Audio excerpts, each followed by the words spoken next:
Город Грозный, конечно, как и многих жителей или моих сверстников, меня связывает это учеба в Грозном. Это было после окончания первого конфликта, я переехал учиться в Грозный, то есть я здесь учился в Исламском университете.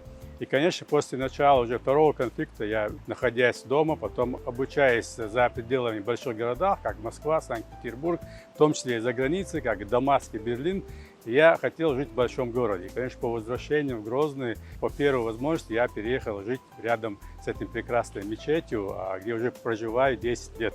То есть 10 лет назад я переехал, уже, можно сказать, праздную первый юбилей моего проживания в Грозном. И я считаю, что это был, наверное, ключевым моментом в моей жизни, который я сделал очень правильный выбор. Переезд в Грозный, потому что Грозный очень сильно изменился. Сегодня это такой большой город, где постоянно что-то происходит. И самое главное, это культурная столица уже Российской Федерации. Здесь очень много выставок, ярмарок, есть куда пойти. Очень много бульваров, скверов, где можно погулять, походить.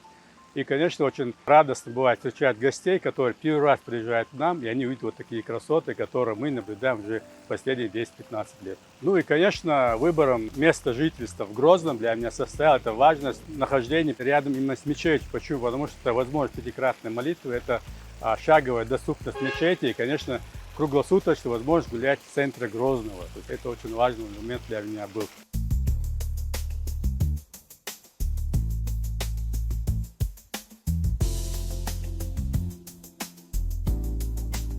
С 2017 года я пишу книги, уже издал 9 книг, и в этом году, наверное, в честь юбилея моего переезда в Грозный я написал небольшую книгу про Грозный. В этой книге я говорю о 8 персонажах, это придуманные истории, но на самом деле в Грозном можно найти этих персонажей, встретить их на улице, это и художники, это и фотограф, это и таксист, который здесь живет и знает Грозный очень разный. То есть это жители Грозного, которые пережили все, что было с Грозным последние 40 лет. И, несмотря на это, остаются его благодарными гражданами. Книга называется «Грозный. Жить, любить, помнить». На данный момент эта книга продается на всех электронных площадках, ее можно найти, прочитать. Книга издана под эгидой Союза писателей Чеченской Республики, что для меня, как писателя, очень важно. Как вы знаете, Грозный очень сильно преобразился. Ну, на моей памяти, я помню, Грозный очень разный и разрушенный, но сегодня Грозный – это цветущий сад. Здесь строится очень много жилых комплексов.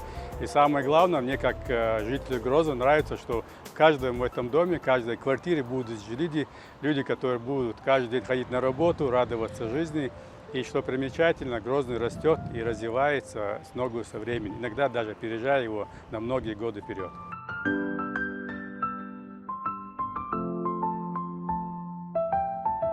Грозный занимает очень важное историческое место, как и Российской империи, Советского Союза и современной Российской Федерации, потому что это южный форпост нашей страны. Она всегда стояла на страже южных рубежов и сегодня является городом воинской славы. Это звание было получено заслуженно указом президента России.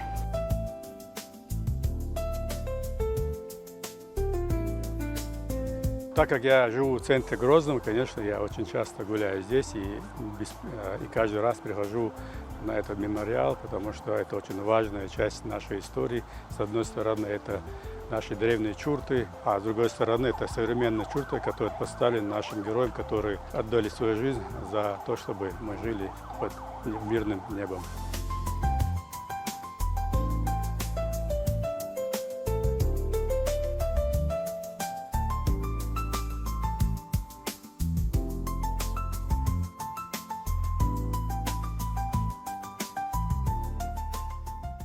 Я очень люблю Грозный, потому что Грозный вдохновляет, Грозный дает тебе силу, энергию.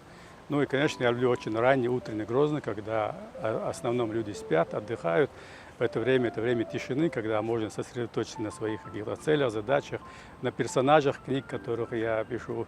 И, конечно, Грозный – это удивительный город, который имеет огромный потенциал, который еще не до конца раскрыт.